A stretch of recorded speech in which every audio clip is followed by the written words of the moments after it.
ये जो मनुष्य तन मिला है, कितनी बार हम ये सुनते हैं कि बड़े भाग मानस तन पावा। ये भागों से जो मिला है, ये इसको व्यर्थ नहीं जाने देना। ये जो बाजी मिली है, इसको हारना नहीं। और सतगुरु ये चाहते हैं कि एक एक मानव जिसको ये बाजी, ये अवसर मिला है, वो मंजिल मकसूद को प्राप्त करे।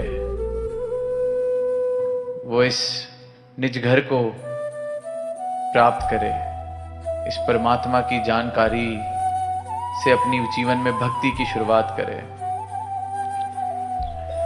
और वहीं फिर इस प्रकार के सवाल जैसे हमने आज भी सुना कि इसकी फिर जरूरत क्या है, क्या आवश्यकता है। महापुरुषों ने भाव रखे कि कहते आप यही हैं कि अच्छा इंसान बनना है, कहते आप यही हैं कि किसी के साथ बुरा नहीं करना, कहते आप यही हैं कि परहित करना है, सेवा करनी है। हम सब कुछ कर लेते हैं, पर परमात्मा की इसमें क्या गुंजाइश, कहां से गुंजाइश आ गई? दुनिया का ये सवाल है। और ये सवाल भी बड़ा सही, क्योंकि जब तक किसी ने खुद गुड़ की मिठास को नहीं चखा, उसका सवाल तो बिल्कुल सही है कि क्या होती है मिठास, किसे कहा जाता है मिठास। ये क्या तुम गुड़ की बातें करते हो? और जो स्वाद ले रहा है, वो जितना भी प्रयास कर ले शब्दों से उसको बताने का, उस मिठास के बराबर तो उसके शब्द भी नहीं पहुंच सकते। तो वो प्रयास अपना जारी रखता है कि किसी तरह किसी दिन ये गुड़ को चखने के लिए राजी हो जाए, फिर ये शायद सवाल इसके जीवन से खत्म हो जाएगा कि किस लिए ये गुड़ क्या होता है, ये मिठास क्या होती है। तो वहीं कि ये क्या गुंजाइश है फिर परमात्मा की, क्यों जब करना ही ये है। तो वहीं फिर सदगुरु समझाते हैं कि एक तो है जीवन जीना जिसमें हम कर रहे हैं, किसी का भला करते हैं तो अपने आप को कर्ता भी समझते हैं, किसी के लिए कुछ अच्छा करते हैं तो खुद को कर्ता मान लेते हैं कि मैंने कुछ करा है किसी के लिए। और जब कर्ता मानते वक्त मैं कुछ करता हूं तो मेरे मन में एक्सपेक्टेशन जाहिर सी बात है पैदा भी होती है कि मैं इसके लिए कितना करता हूं, इसने आज तक मुझे ठीक से पूछा भी नहीं, मैं किस किस के लिए क्या क्या करता हूं, पर कोई मेरे लिए तो कुछ करता नहीं। तो सदगुरु बताते हैं कि जब ये सत्य को जब जाना जाता है तो कर्ता भाव खत्म होने की जगह, ये करते भाव की जगह परमात्मा ले लेता है। ये मेरा स्वभाव हो जाता है। जब इस सच को मैं प्राप्त कर लेता हूं तो अच्छा करना नहीं, जीवन अच्छा हो जाता है। मैं अब सिर्फ अच्छा करता नहीं, मैं अच्छा हो जाता हूं। मैं सिर्फ प्रेम करता नहीं, मैं प्रेम हो जाता हूं। हम सब ने वो पंक्तियां सुनी होंगी कि मृतक कहिए नानका जे प्रीत नहीं भगवंत, कि जिसके जीवन में इस भगवंत को लेके, इस परमात्मा की प्रीत नहीं है, उसको मृतक कहा जाए, मरा हुआ माना जाए। लाश बराबर है वो जीवन जिसमें परमात्मा नहीं बसा है। अब सुनने को तो लगता है कि ये कैसी बात की जा रही है। मैं चल फिर रहा हूं, सारे काम कर रहा हूं, दुनिया में इतना परोपकार कर रहा हूं, परमात्मा नहीं है मेरे जीवन में तो क्या, जिंदा तो मैं हूं। पर ये जो चलते फिरते जीवन की बात यहां नहीं की जा रही, यहां उस जीवन की बात की जा रही है जो हम सब प्राप्त कर सकते हैं। उस जीवन हारे को प्राप्त कर सकते हैं कि मैं ना मरूं मरी वो संसारा, अब मोहे मिले वो जीवन हारा। तो ये जब जीवन हारा मिल जाता है तो सही मायने में हम भी जीवित होते हैं। तब तक तो एक मशीन की तरह जीवन चल ही रहा है। और दास बिल्कुल भी ये नहीं कह रहा कि जो अच्छा सिर्फ कर रहे हैं वो करना बंद कर दें। जिनके जीवन में परमात्मा नहीं लेकिन वो अच्छाई कर रहे हैं तो उस अच्छाई की भी बहुत मुबारक बहुत अच्छा है, उसकी वजह से संसार में बड़े बड़े काम हो रहे हैं, लोग एक दूसरे की सहायता करते हैं, बहुत अच्छा है। पर फिर वहीं कि वो अधूरा है, उसको पूरा किया जा सकता है। मैं एक बीज की तरह इस दुनिया में आया हूं और मेरे अंदर भी पेड़ बनने की संभावना है। फल भी उगेंगे, फूल भी उगेंगे। हर एक इंसान इस संभावना को लेके इस धरती पे, इस धरा पर निरंकार ने भेजा है। तो मैं क्यों राजी हूं सिर्फ एक बीज की तरह।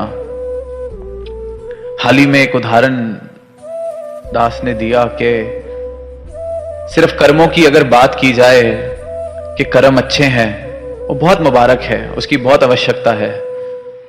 वहीं हम देखते हैं कि कहीं किसी जगह को सजाना हो, स्टेज को भी हम देख रहे हैं सजाया हुआ है, फूल लगे हैं, तो ये असली फूलों की जगह कागज के फूल भी लग सकते थे। कागज के फूल भी सजावट का काम कर देते हैं। अच्छे कर्म सजावट का काम जरूर कर रहे हैं इस धरती पर, समाज में, पर वो कागज के हैं, मृतक हैं।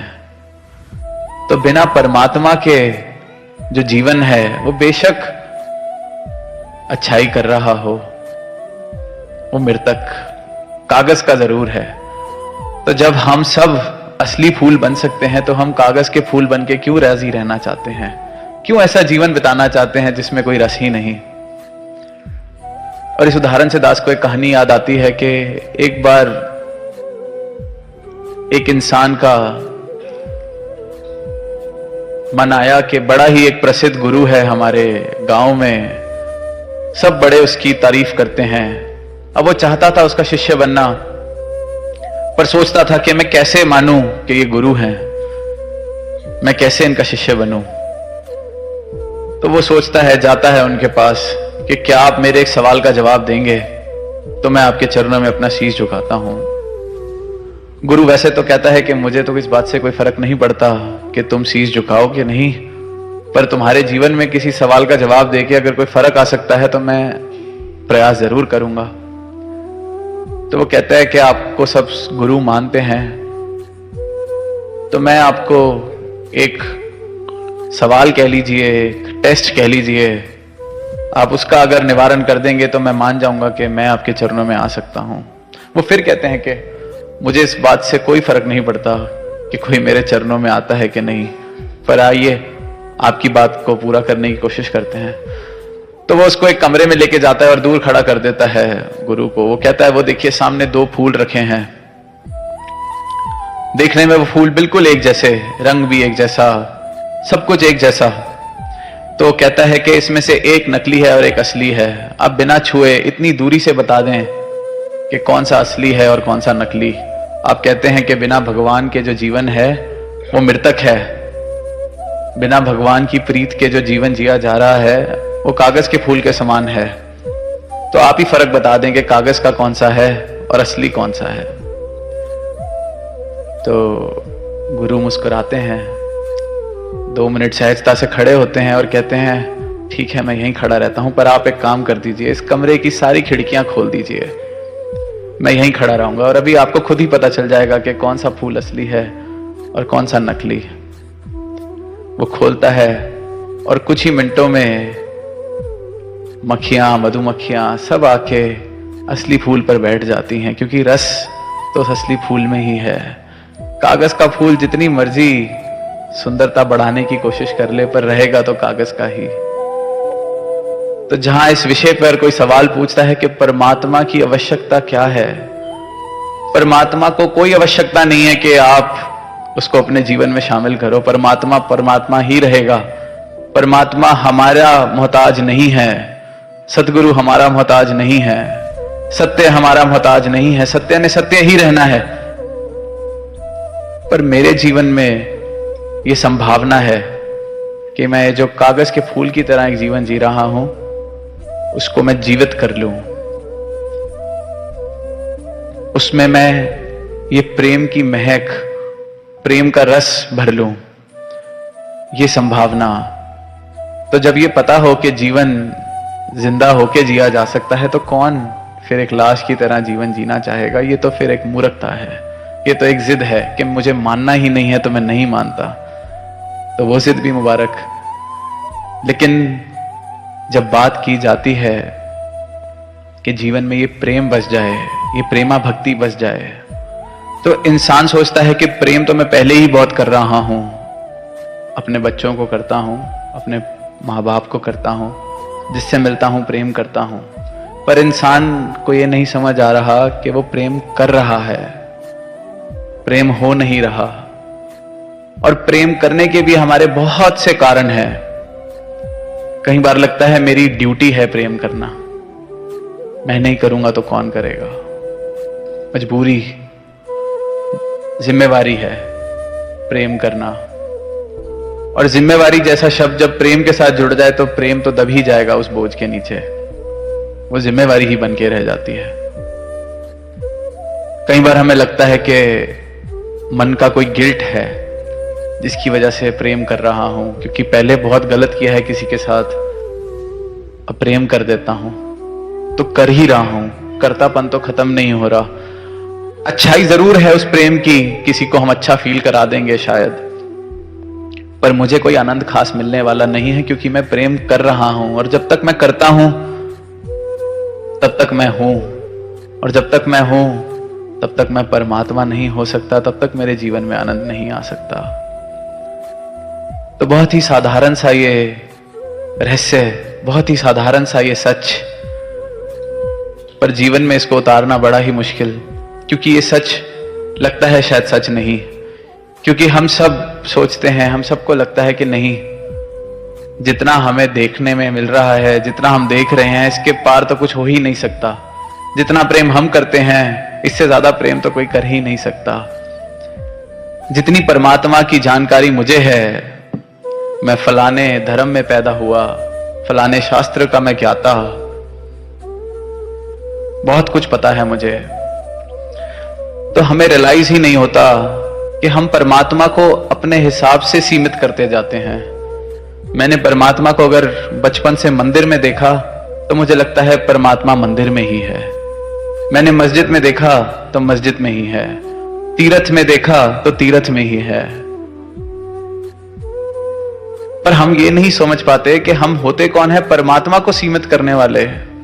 एक मछली जो तैर ही समुद्र में रही है, वो कैसे कह सकती है कि पानी सिर्फ यहां मिलता है, वहां मिलता है। ये तो हमारी अपनी एक सीमित सोच है जो परमात्मा को सीमित करने की कोशिश करती है। और ये सीमित सोच को सतगुरु अपने ब्रह्म ज्ञान से सारे दायरे हटा के, हर तरह के दायरे हटा के इतना विशाल कर देते हैं कि कहते हैं तू खुद परमात्मा हो सकता है। और जब ये रूहानियत जीवन में आती है, जब मैं रूहानी रूप से सारे दायरे हटा लेता हूं, समाज ने जो मुझको दिए हैं, क्या सही है, क्या गलत है, क्या जाति, क्या पाति, क्या खाना, क्या पीना, क्या रंग, क्या नस्ल, किसको क्या पसंद है, कोई अपना जीवन कैसे जीता है, कोई मेरे साथ मेल खाता है कि नहीं खाता, कोई मेरी सोच के साथ मेल खाता है कि नहीं खाता। जो मुझे ठीक लगता है, अगर सामने वाले को ठीक लगता है तभी वो मेरे लिए ठीक है। ये सारे दायरे ब्रह्म ज्ञान जब जीवन में आ जाता है हट जाते हैं, और इसीलिए फिर प्रेम का जन्म होता है। क्योंकि इन सब की वजह से ही तो प्रेम मैं कर नहीं पा रहा, प्रेम मैं हो नहीं पा रहा। और जब ये दायरे हट जाते हैं, जब ये सही गलत के फासले मिट जाते हैं, जब मुझे समझ आ जाता है कि मैं ना ये सही हूं ना मैं ये गलत हूं, ये सब तो मुझे जहां मैं पैदा हुआ उस विचारधारा ने वैसा बना दिया। पर जब समझ आता है कि है क्या ये परमात्मा, मैं कौन हूं, जब ये राज जीवन में बस जाता है, जब ये सत्य जीवन में बस जाता है, तो किसी दायरे की कोई गुंजाइश नहीं रह जाती। क्योंकि लगता है कि ये बूंद निमानी जो हम बोलते हैं कितनी बार, वो सागर होके कैसे फिर किसी सीमा में बन सकती है। तो जब तक बूंद है तब तक अवश्य उसका दायरा है, आकार है, और सागर होके तो उसने सागर हो ही जाना है। तो जब ये सवाल उठता है कि परमात्मा क्यों, तो जवाब जितने मर्जी दे लें, पर असल जवाब तो यही है कि परमात्मा क्यों नहीं, क्योंकि ये तो हम सबकी संभावना है। कोई बीज पूछे कि फूल क्यों बनना है, पेड़ क्यों बनना है, तो उसको क्या कोई जवाब दे? वो तेरा होना है पेड़ होना। उस बीज को कोई कैसे समझाए कि तू है ही पेड़, तू है ही ये फूल, अभी तुझे पता नहीं है। वो कहे कि मुझे धरती में क्यों आप दफना रहे हो, इस अंधेरे में क्यों डाल रहे हो, मुझे नहीं जाना, मुझे नहीं बनना पेड़। और यही इंसान की हालत है कि क्यों मुझे मेरी नींद से जगा रहे हो। मैं खुश हूं सोया हुआ, क्योंकि यहां सब कुछ मिला हुआ है। पर फिर संतों ने यही आवाज दी कि सपने को कब तक सच मान के जीते रहोगे, जाग कर ये जीवन जियो, सत्य को प्राप्त करके ये जीवन जियो। ये कर्ता का भाव छोड़ो, बस हो जाओ, प्रेम ही हो जाओगे। तो वो जो पंक्तियां भी हम अक्सर सुनते हैं कि ढाई आखर प्रेम के पढ़े सो पंडित होए, तो ये पंडिताई कोई किसी शास्त्र की पंडिताई नहीं मिल रही, ये जीवन जीने की कला की पंडिताई बख्श देता है सतगुरु। कि ये प्रेम को प्राप्त करके, सच्चाई को प्राप्त करके आप प्रेम हो जाएं। वरना फिर वही पंक्तियां कि मृतक कहिए नानका जे प्रीत नहीं भगवंत। और जब तक इस भगवंत की प्रीत जीवन में नहीं बसती, तब तक हम प्रेम होता क्या है इसको जान ही नहीं सकते। तब तक जितना प्रेम हमारे जीवन में है सब एक सौदेबाजी। It is in expectation of something in return. वो प्रेम किया ही इसलिए जा रहा है कि सामने से मुझे कुछ चाहिए, चाहे वो तारीफ चाहिए, चाहे वो प्रेम चाहिए, चाहे वो सत्कार चाहिए, चाहे वो कुछ भी चाहिए, पर किसी ना किसी चीज के लिए प्रेम किया जा रहा है। और जब तक भगवंत की प्रीत, ये सच्ची प्रीत जीवन में नहीं बसती, तब तक मैं समझ ही नहीं सकता कि प्रेम कहाँ किसे जाता है। और इसी प्रेम को जीवन में झोली में डालने के लिए सदगुरु इस धरा पर आते हैं। एक एक इंसान को कहते हैं कि तुम खुद प्रेम हो सकते हो। और आज भी इस मैसेज के साथ हमने कितने ही महापुरुषों की वाणी को सुना, तो यही अरदास कि सबके जीवन में ये अवस्था बने कि हम प्रेम होते चलें। इन्हीं शब्दों के साथ दास इजाजत चाहेगा। साथ संगत जी प्यार से कहना, धन रंग का।